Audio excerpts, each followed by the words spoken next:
Mi esposa me engañó con su jefe, se casó con él y aún tuvo el descaro de invitarme a su boda como amigo.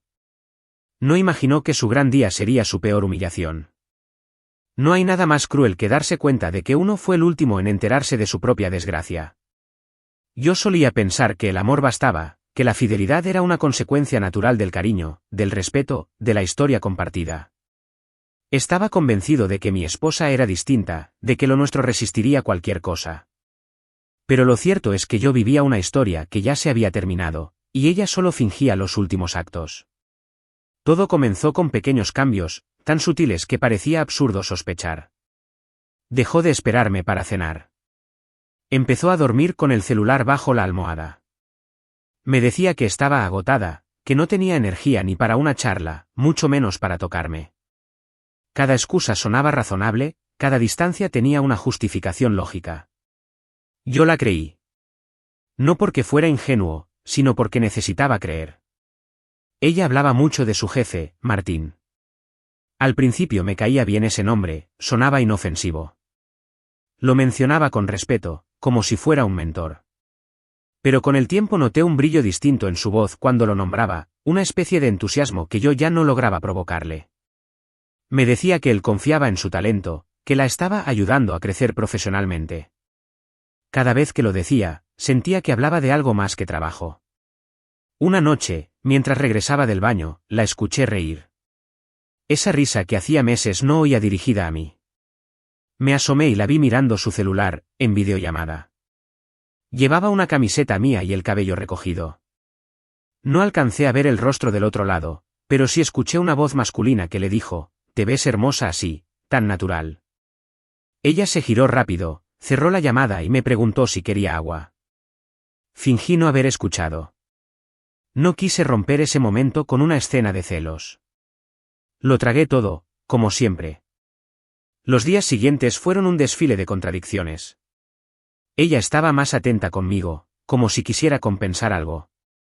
Me preparaba el desayuno, me abrazaba sin razón, me mandaba mensajes dulces en medio del día. Pero había algo vacío en esos gestos. Eran movimientos mecánicos, como si actuara un papel. Yo lo sentía, aunque no quería aceptarlo. Me repetía que el amor pasa por etapas, que quizás solo necesitábamos reconectarnos. Una tarde, mientras cargaba su celular porque lo había dejado en el sofá, apareció una notificación en la pantalla bloqueada: «Martín, llegué bien, preciosa. Ya quiero verte». Mi corazón se detuvo. No fue una sospecha, fue una confirmación. Pero en lugar de estallar, me paralicé. Ella entró justo en ese momento, tomó el teléfono con naturalidad y lo guardó en el bolso.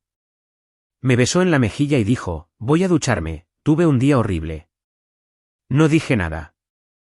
Me senté en el borde del sillón, mirando el suelo, intentando convencerme de que había alguna explicación lógica. Quizá era un mensaje viejo, un error, una coincidencia. Me odié por aferrarme a esa posibilidad. Me sentí débil, humillado por mi propia necesidad de creer en alguien que ya no estaba. Las semanas siguientes fueron una tortura silenciosa. Cada vez que ella decía «tengo que quedarme más tiempo en la oficina», yo sabía lo que eso significaba. Imaginaba los besos robados en algún despacho vacío, las manos que antes eran mías recorriendo otro cuerpo. Me dolía el pecho de tanto imaginar. Y aún así, no hacía nada. No porque no quisiera saber, sino porque temía la respuesta. Recuerdo un domingo cualquiera. Ella estaba en la cocina, preparando café. Yo la miraba de espaldas, con su bata blanca, su cabello enredado, y sentí algo parecido al duelo. Era como observar un recuerdo vivo de la mujer que había amado. Todo en ella era familiar, pero su esencia ya no estaba ahí. Había un silencio extraño, una distancia invisible que nos separaba incluso cuando estábamos en la misma habitación. Empecé a revisar los detalles que antes me parecían irrelevantes: su perfume nuevo, los cambios en su ropa interior, las risas que no compartíamos. Cada elemento encajaba en un patrón que no quería reconocer.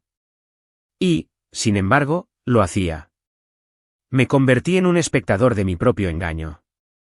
Una noche, mientras ella dormía, me quedé despierto mirando el techo. Pensaba en los años juntos, en las promesas que habíamos hecho, en cómo una sola persona podía destruir tanto con tan poco. Pensaba en Martín, en su sonrisa falsa, en su tono de superioridad. Y en mí, en lo patético que me sentía por seguir ahí, compartiendo cama con alguien que ya me había reemplazado. A la mañana siguiente, decidí no fingir más. Le preparé el desayuno y la observé mientras comía, intentando encontrar algo en su rostro que me diera esperanza. No lo encontré. Cuando se levantó para irse, su celular vibró sobre la mesa. Una nueva notificación: nos vemos en el hotel de siempre. No tardes. Ella lo tomó rápidamente, sin mirarme. Dijo que tenía una reunión importante y salió apurada. Fue entonces cuando lo entendí: no era una sospecha, ni una crisis, ni un error pasajero. Era traición, pura y completa. La rabia me recorrió entero, pero no exploté. No todavía. En vez de eso, me quedé en silencio, sosteniendo la taza de café aún caliente, mientras las palabras hotel de siempre resonaban una y otra vez en mi cabeza. Fue en ese instante que algo cambió dentro de mí. Ya no sentí tristeza, sino una calma peligrosa. Esa especie de paz que llega justo antes del desastre. Sabía que tarde o temprano la verdad saldría a la luz, pero sería a mi manera. A veces el dolor más grande no es el que te rompe, sino el que te despierta. Y esa mañana, entre los restos de un desayuno que nadie terminó, yo desperté. El amor muere en silencio.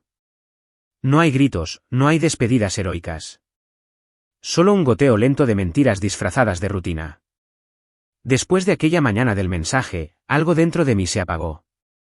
No lo dije, no lo mostré, pero lo sentí con una claridad cruel. Seguí actuando, desayunando con ella, preguntando por su día, escuchando historias inventadas sobre reuniones interminables. Todo era teatro, y yo había pasado de protagonista a espectador invisible. Empecé a observar. No de esos celos irracionales, sino con una frialdad quirúrgica. Tomaba nota mental de horarios, de expresiones, de inconsistencias. Cada palabra que decía era un hilo que yo tiraba con cuidado. En cuestión de días, su red de mentiras empezó a mostrar grietas. Una noche dijo que iba a quedarse trabajando en un proyecto especial. Llegó a las 3 de la mañana. Olía a perfume caro, uno que yo no le había comprado. No quise preguntarle nada. Me limité a observar cómo se desmaquillaba sin mirarme, cómo se metía en la cama dándome la espalda, como si yo fuera un mueble más del dormitorio. La siguiente semana encontré el comprobante de una reserva de hotel escondido entre papeles de trabajo. Fechas, dirección, nombre. Martina. Supe que el proyecto especial tenía nombre y cama. Me quedé con el papel en la mano largo rato, sin saber si romperlo o guardarlo. Terminé doblándolo y metiéndolo en un sobre. No sabía para qué, pero sentía que lo iba a necesitar. Empecé a revisar sus correos, sus redes, todo aquello que hasta hacía poco consideraba sagrado. No porque disfrutara hacerlo, sino porque necesitaba confirmar lo que ya sabía. Entre los mensajes encontré fotos: ella en la playa, con una sonrisa distinta, la que había dejado de mostrarme hacía meses. Martín estaba a su lado, con la mano en su cintura. El archivo se llamaba Viaje de Congreso, Lima. La fecha coincidía con el fin de semana en que me dijo que tenía reuniones fuera de la ciudad. Sentí náuseas. No de celos, sino de humillación. Todo el mundo había seguido con su vida mientras yo me aferraba a una mentira. Cerré el computador, caminé por el departamento y de repente todo me pareció contaminado. El sofá donde habíamos reído, la mesa donde planeábamos viajes, la cama, todo. Cuando ella volvió esa noche, supe que tenía que decirlo. Le pedí que se sentara. Le mostré una de las fotos, sin hablar. El silencio que siguió fue más elocuente que cualquier confesión. Primero fingió sorpresa, luego indignación. Me gritó que había invadido su privacidad, que eso no justificaba fisgonear. Me acusó de ser controlador, inseguro, posesivo. Yo no respondí. Solo la miré. Al final, cuando ya no pudo sostener su propio discurso, bajó la voz y dijo: fue un error. No fue planeado. Esa frase me dolió más que todas las mentiras juntas. Un error. Como si acostarse con su jefe hubiera sido tropezar con una piedra. Dijo que necesitaba tiempo, que no sabía qué quería. Yo sí sabía lo que quería, la verdad. Pero esa noche entendí que nunca la tendría. Los días siguientes fueron una especie de limbo. Ella seguía viviendo conmigo, pero ya no estábamos juntos. No había contacto, ni palabras, solo una coreografía absurda de dos personas evitando cruzarse. Yo dormía poco. Tenía la mente ocupada, el cuerpo vacío. Comía por costumbre. Iba al trabajo como un autómata. Hasta que un día sonó mi teléfono. Era un número desconocido. Contesté. Soy Martín. No supe qué decir. Su voz era calmada, casi condescendiente. Solo quería pedirte que no la presiones. Ella está confundida. Merece ser feliz. Merece ser feliz. Esa frase me quemó por dentro. Lo dijo como si yo fuera un obstáculo, una sombra en el camino de su felicidad. Me quedé en silencio, sosteniendo el teléfono, mientras mi mente imaginaba su sonrisa. Colgué sin responder. Pero algo se quebró definitivamente. Esa noche no lloré. No grité. Simplemente me quedé mirando el reflejo de mi rostro en el vidrio de la ventana. Vi a un hombre derrotado, pero también a alguien que empezaba a entender. No podía seguir esperando disculpas de quienes nunca las darían. Comencé a planear mi salida. No una huida, sino una retirada digna. Dejé de preguntar, dejé de discutir. Me convertí en un fantasma funcional dentro de mi propia casa. Ella notó el cambio. De repente comenzó a mostrarse amable, curiosamente cariñosa. Quizás la incomodaba verme tan tranquilo. No entendía que ya había dejado de amarla en silencio, del mismo modo en que ella me había traicionado. Poco a poco, ella empezó a quedarse más fuera que dentro. Hasta que un día simplemente dijo que necesitaba espacio. Recogió algunas cosas y se fue. No hubo lágrimas ni promesas. Solo una puerta que se cerró sin despedida. La casa quedó en silencio. Pero ese silencio no me pesó. Era la primera vez que respiraba sin miedo a una mentira. Caminé por las habitaciones vacías y sentí una mezcla de alivio y vacío. Había perdido a mi esposa, pero también a la ilusión de que el amor era inquebrantable. Sin embargo, lo peor aún no había llegado. Porque la humillación no terminó cuando ella se fue. No. Apenas estaba comenzando. Un par de semanas después, en el trabajo, noté las miradas. Susurros. Gente que cambiaba de tema cuando entraba. Hasta que uno de mis compañeros, con falsa empatía, me dijo: No te preocupes, todos sabemos que eso le podría pasar a cualquiera. Esa frase confirmó lo que temía. Martín se había encargado de contar su versión. Me pintó como el marido débil, el tipo aburrido que no supo cuidar a su mujer. Había convertido mi dolor en su trofeo. Ese día, frente al espejo del baño del trabajo, me prometí algo. No iba a buscar venganza inmediata, pero tampoco iba a quedarme con los brazos cruzados. El tiempo tiene un modo extraño de ajustar las cuentas, y yo solo necesitaba paciencia. Guardé todos los mensajes, las fotos, los comprobantes, incluso la grabación de aquella llamada donde Martín me pidió comprensión. Lo archivé todo. No sabía cuándo lo usaría, pero intuía que algún día lo haría. Esa noche, antes de dormir, me di cuenta de algo. Ya no sentía tristeza, sino una especie de expectativa. Como si una parte de mí esperara el momento exacto para devolver cada golpe. Y ese momento llegó antes de lo que imaginaba. El vacío que dejó su partida se llenó de rumores. En la empresa, las sonrisas falsas y los comentarios disfrazados de compasión se convirtieron en mi día a día. Algunos me miraban con lástima, otros, con ese morbo que solo despierta el escándalo ajeno. No tardé en entender que Martín había llevado su conquista más allá del terreno personal, también necesitaba ganarme públicamente, exhibirme como prueba de su superioridad. No bastaba con quedarse con mi esposa. Tenía que quedarse con mi dignidad. Ella, por su parte, se mostraba cada vez más radiante. Publicaba fotos en redes sociales, sonriendo con él, compartiendo viajes, cenas, momentos que antes solíamos imaginar juntos. El amor llega cuando menos lo esperas, escribió bajo una de esas imágenes. Me quedé mirando la pantalla del teléfono durante minutos, sin reaccionar. No porque doliera, ya no tanto, sino porque entendí que había cruzado una línea. No buscaba solo ser feliz, quería dejar claro que había ascendido en todos los sentidos, incluso sentimentalmente. Un día, una compañera de trabajo, una de esas personas que se alimentan del dolor ajeno, me invitó a tomar algo para distraerme. Acepté, más por cansancio que por ganas. No tardó ni 10 minutos en soltarlo. Dicen que Martín siempre consigue lo que quiere. Que hasta presumió de haberte ganado. Esa frase me atravesó como un cuchillo. Me sentí expuesto, ridículo, convertido en una anécdota que los demás repetían con sorna en los pasillos. Me di cuenta de que mi silencio solo los fortalecía. Ellos construían la narrativa mientras yo trataba de sobrevivir en las sombras. Pasaron los días y la rabia fue tomando forma de lucidez. No podía defenderme con gritos ni discusiones. Tenía que esperar. Y esperar fue lo que hice. Pero la vida, con su sentido del humor retorcido, decidió ofrecerme un golpe más antes del respiro. Una tarde, mientras tomaba café en un local del centro, escuché su voz. La suya. La de ella. Levanté la mirada y la vi entrar, tomada de la mano de Martín.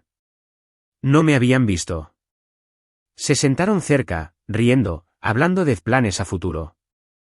No era el tipo de escena que uno espera presenciar después de un divorcio reciente. Ella llevaba el mismo perfume de siempre, ese que yo le regalé en nuestro primer aniversario. Me dolió verlo mezclado con el olor de él. Observé en silencio, como si estuviera viendo una película ajena, hasta que una parte de mí se desconectó. Salí del café sin mirar atrás. Fue ahí cuando entendí que mi historia con ella no terminaba con la infidelidad. Terminaba con la humillación. Los rumores crecieron. Algunos decían que Martín había sido ascendido gracias a ella. Otros, que la empresa los celebraba como pareja ejemplar. ¿Irónico? Yo, que había trabajado años en esa compañía, me convertí en un fantasma que nadie quería mirar. Los saludos se volvieron incómodos, las conversaciones se interrumpían cuando entraba en una sala. A veces escuchaba risas contenidas, y sabía que eran por mí. Fue en medio de ese ambiente envenenado que recibí su llamada. «Hola, ¿cómo estás?», dijo con una voz extrañamente tranquila. Al principio pensé que era una broma. No habíamos hablado en meses. «No quiero que terminemos mal», continuó. «Martín y yo estamos bien, pero me gustaría que pudiéramos ser amigos. Que la gente vea que somos maduros, que superamos esto». Sentí una mezcla de asco y sorpresa. Ella hablaba como si me estuviera ofreciendo un favor, como si su traición pudiera borrarse con una palabra amable. No respondí. Dejé que hablara, que llenara el silencio con frases vacías sobre cerrar ciclos y seguir adelante. En algún punto, su voz se volvió un ruido lejano. Yo solo pensaba en lo absurdo de la situación, la mujer que me había destrozado pidiéndome que fuera su símbolo de paz pública. Esa llamada fue la gota final. Colgué sin despedirme y me quedé mirando la pared, inmóvil. Durante un rato me sentí derrotado, pero algo en mi interior comenzó a moverse. No era ira pura, sino algo más profundo, claridad. Si quería humillarme públicamente, entonces me encontraría públicamente también. Esa misma noche abrí el sobre donde había guardado todo, los mensajes, las fotos, las reservas, incluso la grabación de la llamada de Martín. Los organicé, los digitalicé y los guardé en un archivo con un nombre que nadie sospecharía, La verdad sobre Martín. No tenía un plan definido todavía, pero sabía que llegaría el momento justo. Mientras tanto, fingiría calma. Le daría al mundo la imagen del hombre sereno, del ex que superó todo, mientras por dentro trazaba cada paso de lo que vendría. Al día siguiente fui al trabajo con una sonrisa que no sentía. Saludé a todos, incluso a quienes me habían traicionado con su silencio. Cuando Martín me vio desde lejos, me devolvió un gesto soberbio, seguro de su victoria. No sabía que, en ese instante, su destino ya estaba sellado. El dolor me había enseñado algo que ni el amor ni el orgullo pudieron, la paciencia. Y con ella, la certeza de que las máscaras siempre caen, solo hay que saber esperar. Esa noche, mientras revisaba los archivos una vez más, mi teléfono vibró con una nueva notificación. Era un mensaje de ella. Te llegará una invitación pronto. Espero que puedas venir. Significaría mucho para mí. No hizo falta leer 2 veces para entenderlo. Invitación. Boda. Con él. Me quedé mirando la pantalla, sin moverme, hasta que empecé a reír. No de alegría, sino de incredulidad pura. Había pasado de esposo traicionado a invitado del nuevo matrimonio. El colmo de la humillación. Pero también, la oportunidad perfecta. Recibí la invitación unos días después, dentro de un sobre blanco con letras doradas. Martín y Laura, un nuevo comienzo. El papel olía a perfume, el mismo que ella usaba cuando me decía que me amaba. Leí el texto varias veces, intentando encontrar alguna ironía oculta, pero no. Era real. Me estaban invitando a su boda. La gente dice que el tiempo cura las heridas, pero no es verdad. Solo las cubre con una capa delgada de resignación. Y cuando menos lo esperas, alguien llega y la arranca de golpe. Así me sentí al leer aquellas palabras, herido de nuevo, expuesto, como si todo el dolor que había logrado controlar regresara multiplicado. Días después, ella me llamó. Su voz sonaba suave, casi nerviosa, como si temiera mi reacción. Espero que no te haya molestado, me dijo. Para mí sería importante que estuvieras. Quiero demostrar que entre nosotros no hay rencor. Que somos adultos. Amigos. Amigos. Esa palabra se me clavó en el pecho como una daga torcida. Ella hablaba de amistad como si no me hubiera destrozado, como si todo se redujera a una anécdota. Y lo peor era su tono, no había malicia, solo una especie de superioridad moral, como si estuviera haciendo lo correcto. No respondí de inmediato. Sentí el impulso de gritarle, de decirle todo lo que había callado durante meses. Pero me contuve. Algo dentro de mí, algo nuevo, frío y calculado, me dijo que guardara silencio. Esa calma no era debilidad, era estrategia. Claro, le respondí al fin. Iré. No dijo más. Colgó con un me alegra mucho, sin imaginar que en esa misma frase sellaba su propia ruina. Esa noche abrí mi computadora y busqué el archivo que había preparado tiempo atrás, la verdad sobre Martín. Lo había guardado sin saber exactamente cuándo usarlo, pero ahora todo tenía sentido. Leí cada documento, cada captura, cada grabación. No lo hacía desde la rabia, sino desde una precisión casi quirúrgica. La traición había dejado de ser emocional, se había convertido en información, en material. Durante las siguientes semanas, nadie sospechó de nada.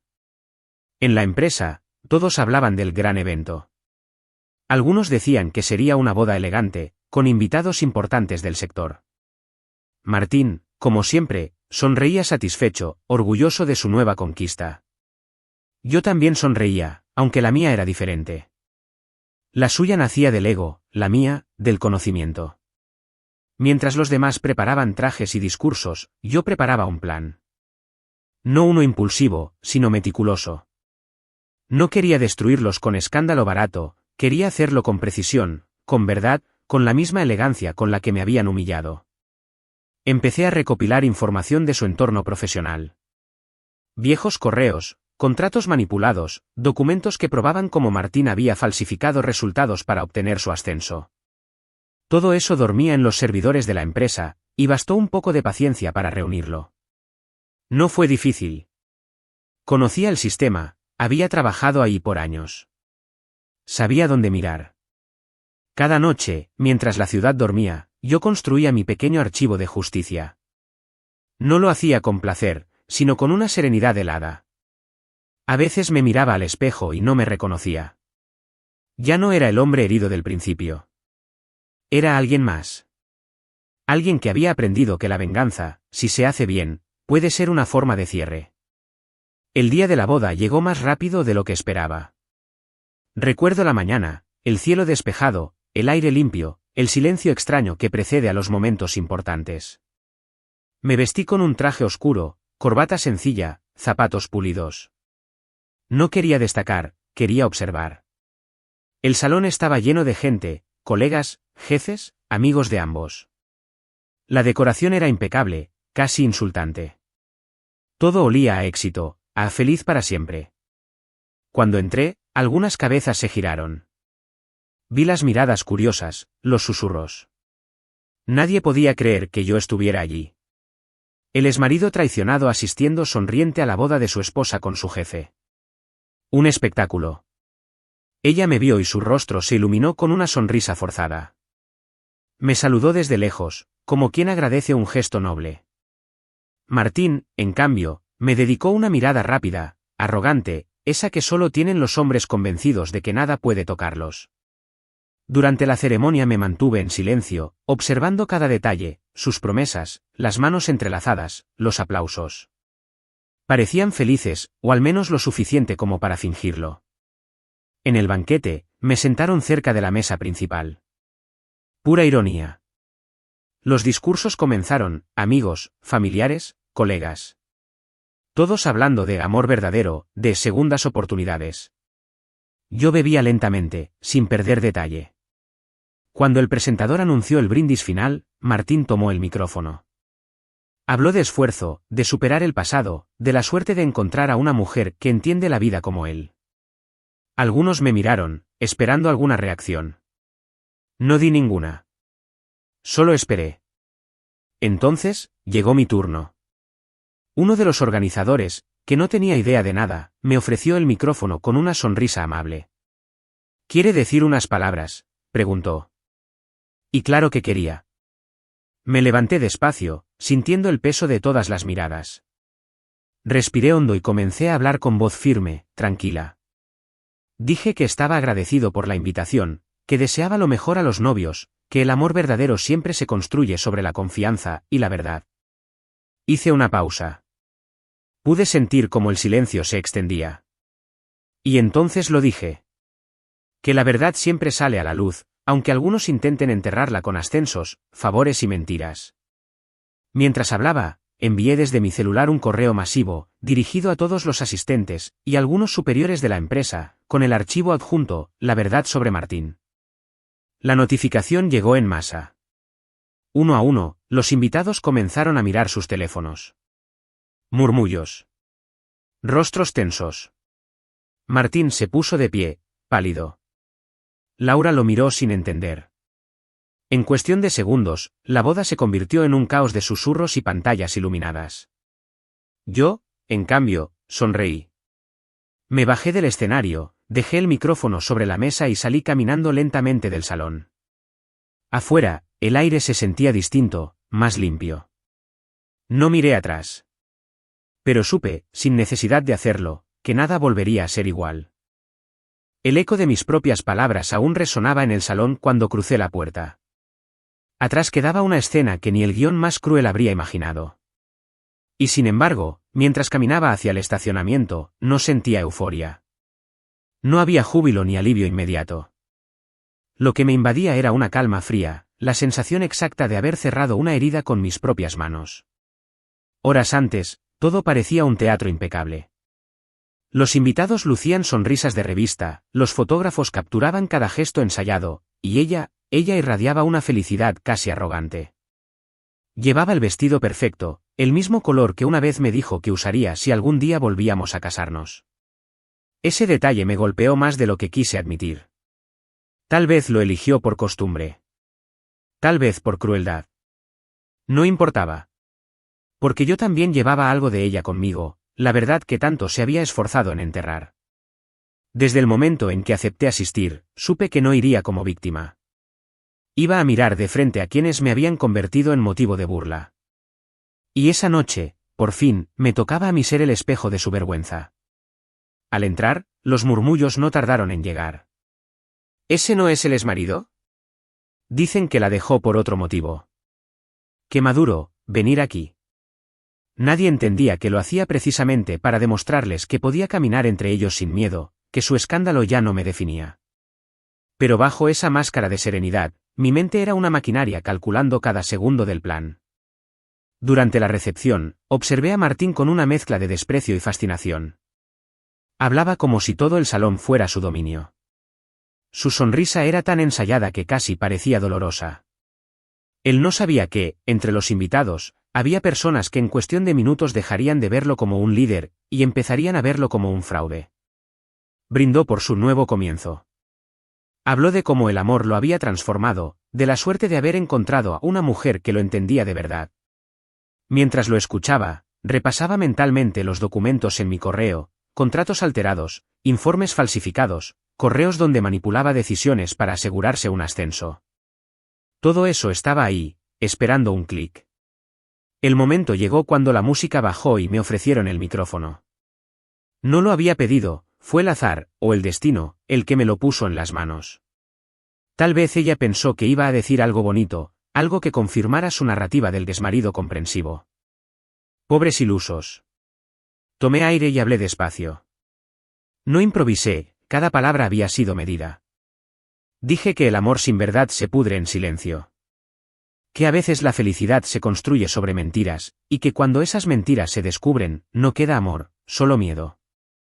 Hablé sin mencionar nombres, pero todos sabían de quién hablaba.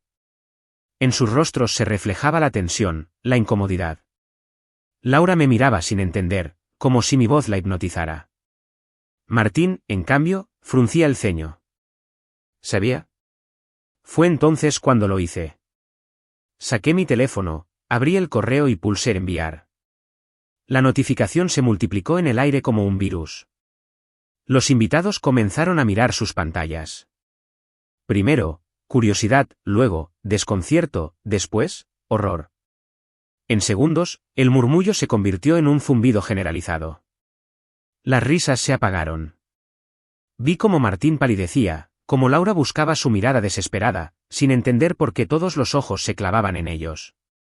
El archivo no solo contenía pruebas de su infidelidad, sino también la evidencia de que Martín había manipulado auditorías, desviado fondos y utilizado su posición para favorecer a Laura en proyectos internos.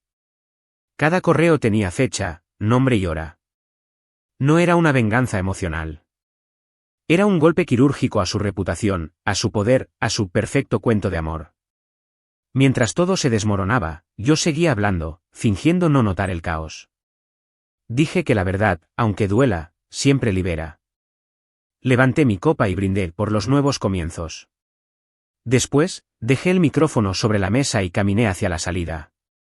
A mi alrededor, las voces se mezclaban, gritos, susurros, exclamaciones. La boda perfecta se había transformado en un juicio improvisado. Alguien gritó el nombre de Martín, otro pidió que cortaran la música.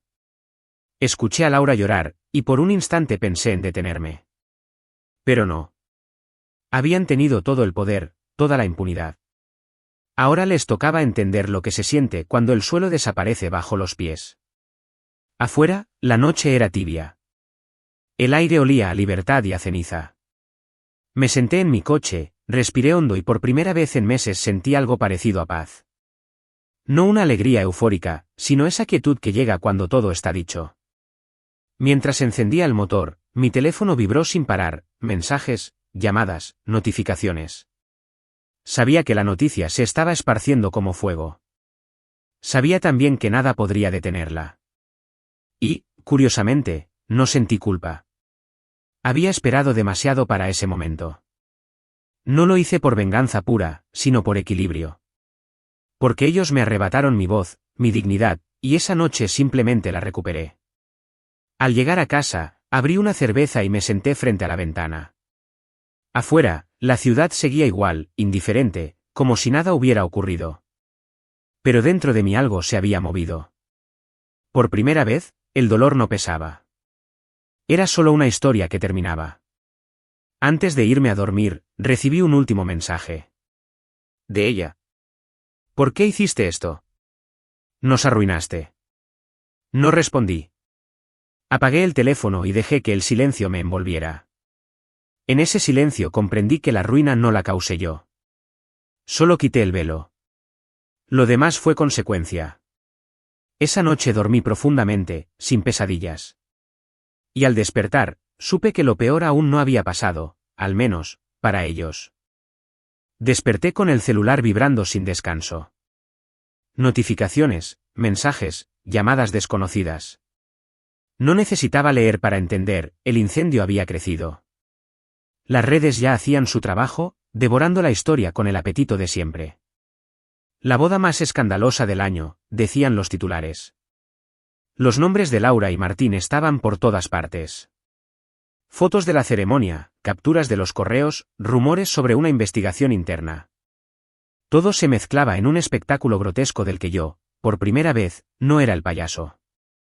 Me serví un café sin azúcar y lo bebí mirando por la ventana. Era extraño sentir calma en medio del caos. Había pasado tanto tiempo siendo el hombre que pedía explicaciones, que ahora, verlos explicándose a los demás, era casi terapéutico. No me sentía héroe ni villano. Solo alguien que había dejado de tragarse mentiras. Horas después, sonó el timbre. Al abrir la puerta, me encontré con ella. Laure. Con el maquillaje corrido, los ojos rojos y una mezcla de rabia y miedo que la hacía irreconocible. No vestía de novia. Ahora solo era una mujer derrotada, intentando entender en qué momento su castillo se había convertido en cenizas. Entró sin esperar invitación. Su voz temblaba, pero su orgullo seguía allí, latiendo entre cada palabra.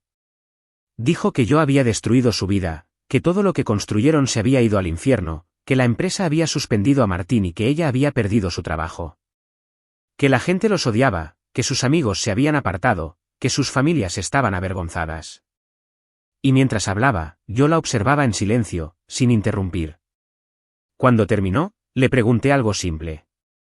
¿Y a mí, qué me hiciste tú? El silencio que siguió fue casi poético. Por fin entendía que su dolor no era culpa mía. Era el eco exacto del daño que me causaron. Ella jugó con fuego, y ahora solo quedaban cenizas. No le grité. No la insulté. Solo le pedí que se marchara. No porque la odiara, sino porque ya no había nada más que decir. Cuando cerré la puerta, sentí una liviandad nueva. Durante meses había imaginado ese encuentro, pensando en todo lo que diría, en cómo la haría sufrir. Pero la realidad fue más simple, no necesitaba venganza verbal. El mundo ya se había encargado de hacer justicia. Los días siguientes fueron un desfile de consecuencias. Martín fue despedido oficialmente. La empresa anunció una investigación interna. Su reputación, tan cuidadosamente construida, se desmoronó como papel mojado. Laura intentó reconstruir algo, pero nadie quería asociarse con la mujer que había sido parte del escándalo más viral del año. Y yo simplemente seguí viviendo. No fue un camino de gloria. La gente me miraba con una mezcla de compasión y curiosidad. Algunos me felicitaban por mi valentía, otros me advertían que fui demasiado lejos. Pero ninguno de ellos entendía lo que era ser destruido en silencio, día tras día, por las mentiras de alguien a quien amabas. Yo no hice justicia, solo puse el espejo frente a ellos. Si no soportaron su reflejo, no era mi culpa. Con el tiempo, descubrí algo aún más poderoso que la venganza, la indiferencia. El día que dejé de hablar de ellos, que dejé de revisar noticias, que dejé de recordar cada detalle, fue el día que realmente recuperé mi vida. Comencé a escribir, a salir con amigos, a reconstruirme desde la calma. Ya no necesitaba que nadie me diera la razón. La tenía yo, y eso bastaba. Semanas después, recibí un correo anónimo. No tenía asunto, solo una frase. Gracias por mostrarle al mundo quiénes éramos de verdad. Nunca supe si lo envió alguien de la empresa o algún invitado de la boda. Pero esa línea fue suficiente. Porque, al final, no se trataba solo de mí. Muchos habían vivido versiones silenciosas de esa historia, la traición, la humillación pública, el deseo de gritar la verdad. Yo solo fui quien tuvo el valor, o la desesperación, de hacerlo. Un mes más tarde, mientras caminaba por el malecón al atardecer, pensé en todo lo que había pasado. El hombre que un día fue engañado y ridiculizado ya no existía. En su lugar había alguien más tranquilo, más duro, pero también más libre. Comprendí que a veces perderlo todo es la única forma de descubrir quién eres sin los adornos del amor ciego. No volví a saber de Laura ni de Martín. Algunos dijeron que se separaron poco después. Otros, que se fueron del país. No me importó averiguarlo. Cada quien carga con su propia versión del infierno, y el mío ya había terminado. Esa noche, escribí una última línea en mi cuaderno. No hay peor castigo para un traidor que ver a su víctima vivir mejor sin él. Apagué la luz, respiré hondo y, por primera vez en mucho tiempo, sonreí sin peso en el pecho. La traición me destruyó, la humillación me quebró. Pero la verdad, esa simple y brutal verdad, me reconstruyó.